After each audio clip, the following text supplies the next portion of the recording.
మాదిగ కులస్తుల కులదైవమైన మాతమ్మ ఆలయాన్ని కూల్చివేసిన ఘటన లక్ష్మీపురం గ్రామాలలో తీవ్ర ఆవేదనకు దారితీసింది.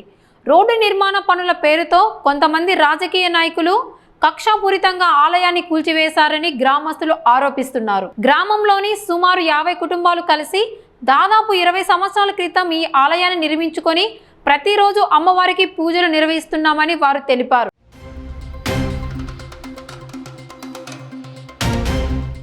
గ్రామంలోని మాదిగ సమాజానికి విశ్వాసానికి ఐక్యతకు ప్రతీకగా ఈ ఆలయం నిలిచిందని చెప్పారు.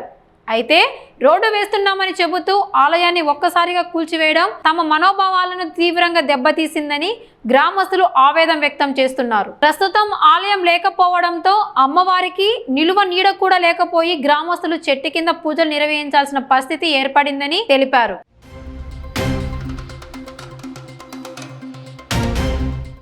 ఈ ఘటనపై అధికారులను పలుమార్లు సంప్రదించినా సరైన స్పందన రాలేదని వారు ఆరోపిస్తున్నారు. దళిత మహిళలు మాట్లాడుతూ తమ కులదైవ ఆలయాన్ని కూల్చివేయడం ద్వారా తమ ఆత్మగౌరవాన్ని దెబ్బతీశారని ఆవేదన వ్యక్తం చేశారు.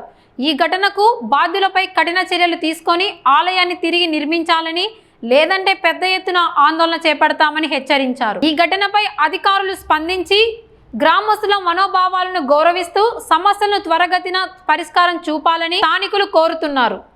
ఇప్పుడు అప్పుడు ఈ గోడలు ఈ పైపులు ఇన్ని ఏమి లేవు. రైలు కట్ట ఒక్కటే ఉన్నింది. ఈ ఊరు 30 ఏళ్ల కింద నుంచి డెవలప్ చేసుకోలేక ఏదో మాత్రం పోతులు రాదు ఏమంటున్నారు. మాకు సంబంధం లేదు, జనసేన వాళ్ళు పడేసినారు, మాకే సంబంధం లేదు, మాకు జనసేన వాళ్ళు రాలా, వచ్చింది వాళ్ళ మీద పెడతారు. భద్రయ్య అతను దోపించినాడని చెప్పి సాయిబులు అయినా ఆయన ఎవరో ఆయన పేరు అయితే తెలియదు. వాళ్ళు మాత్రం వచ్చి తోసేసినాక మేము అడిగినాక కట్టించమనిర్రు. కట్టించమమ్మా అంటే సరేలే కట్టించమనిర్రు కదా అంటే ఏడవ చోట కట్టించమలేమ్మా, మీకేం భయపడగాకండి, మీకు జాలం కట్టించమనిర్రు. ఆ విగ్రహం అన్ని పగిలిపోయినాయ్యా, ఎంత అవుతుందో ఏమంటే ఎంతన్నా కానీలేమ్మా మేము పెడతామన్నారు. ఇప్పుడు మేము అడిగితే మాకు సంబంధం లేదు, మేము తొయ్యలేదు అంటాను. సాంప్రదాయంగా ఇంకా అమ్మవారు ఈడే ఉంటది, మాకు ఇంట్లోకి ఏదైనా చెరుపు జరుగుతుందని మేము వాళ్ళని ఏడుకున్నాము. వాళ్ళు 15,000 దాకా ఖర్చు పెట్టి ఆసాదాయాన్ని పిలిపించి అంత పూజలు చేపించి కోడిని కోసి తీసినారు. ఇప్పుడు అడగొట్టేసినారు, దోపిచ్చేసినారు. చేసిండు వాళ్ళు ఆడి వరకు దోపిచ్చేసిండ్రు.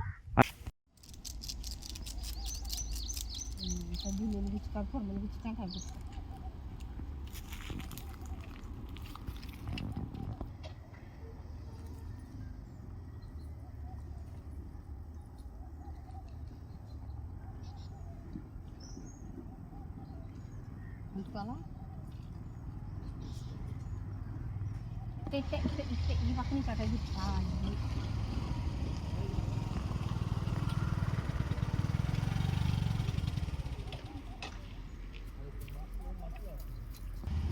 ఇట్లా పెట్టి నువ్వు ఆఫ్ సైడ్ నుంచి టెంకాయ కొడితే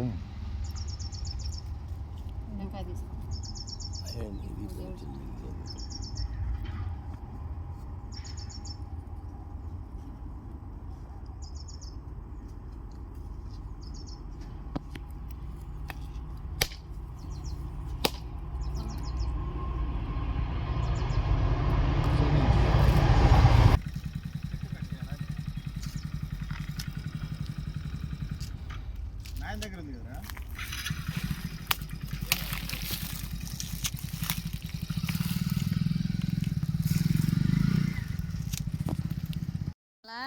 ఈ చెయ్యి పోయింది, దీనికి కత్తి ఉంది చెయ్యికి. ఆ కాలు వెనక కాలు పోయింది. ఈ కాలు ఇది కాలు ఇరిగిపోయింది, ఇది ఇరిగిపోయింది, అన్ని పోయినాయి. ఇది కూడా ఇరిగిపోయింది. పోతల రాజు, ఈ మాతమ్మ, గంగమ్మ, మాతమ్మ, గంగమ్మ, అంకాలమ్మ.